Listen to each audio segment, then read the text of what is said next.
how to use Copic marker, 5 types of lines.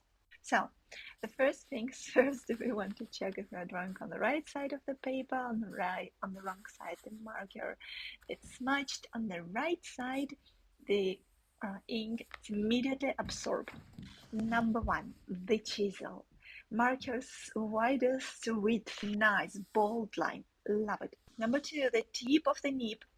The marker is applied almost perpendicular to the paper, so it's the width of the tip of the nib. Number 3, again NIB'S tip, this time applied not perpendicular but your regular angle to the paper. Next, the tip of the obtuse angle of the nib. It gives the finest, the thinnest line, almost hairline. And the final, the 5th type of line is just the second nib.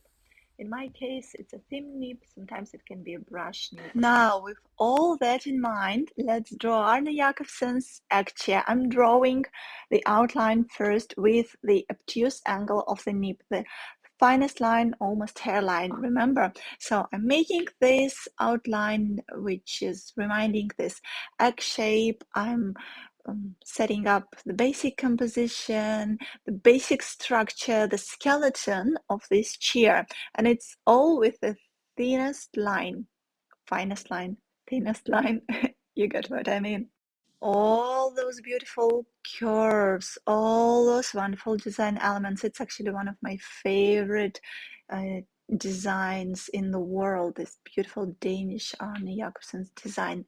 Next, we're playing bold, yes, with the widest chisel nib. We are making really bold movements. Let's show some shadows. Next, with the tip of the nib, I'm showing very important structural elements of this chair, like the seating area and so on, the legs, the structure of these crisscrossed legs.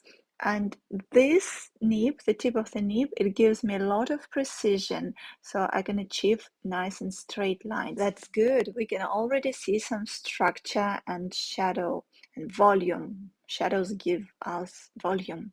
Now I open the second nib. Remember this thin nib of the marker, and I'm diving into fine-tuning some details like shadows, and it gives me also a lot of precision, and the line is thin, but still it's not the thinnest line, which will be the last one we'll introduce into play. So I'm fine-tuning those beautiful legs. The last move I'll do is to go back to the tip of the obtuse angle of the nib. Remember, I've started with it, but now it plays a different role. It shows some textures, like textile of this chair.